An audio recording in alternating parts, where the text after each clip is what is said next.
you can see this xylem vessel is a pipe-like structure, whereas tracheids, when I have to specify, it is spindle type of structure. This is how it looks under microscope.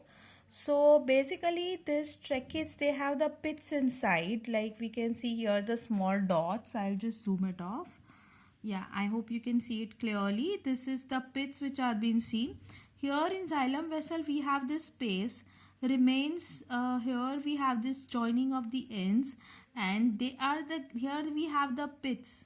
Here you can see, and this is the gap of the cell wall, so it is necessary for the transformation of the water. Now function of both of them are same, and let me tell you, it is just for transporting the water.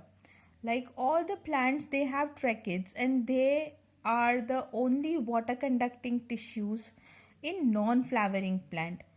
So we can say that every plant does not bear xylem vessel, but every plant do bears trachid.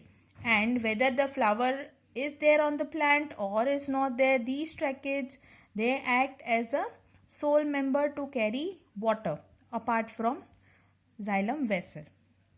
Now another thing which is needed to be focused upon is the transport system, the mechanism of the transport. Don't worry, I'll send you this whole write-up as in a PDF the way I sent it last time. So we are here just going to get focused upon the diagrams. Okay, so this is basically the transport system which you can see, and in this transport system we have the soil particles. Here there is a root cortex. See, you can see the root cortex over here. So basically here the water will be absorbed by this root. These xylem vessels and the tracheids, they will take this water into the leaf system, and trust me, only there will be absorption of 1 to 2% of the water by the leaves for carrying the photosynthesis process. Rest all the water will be transpired. It will be exited from the stoma to the atmosphere.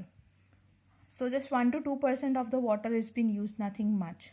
And this is how the transportation of the water and mineral takes place in plants. Apart from that, we have that when the water is sucked up by the xylem vessel. So let me tell you that, as I said, that in this diagram we have just 1 to 2% of the water getting utilized.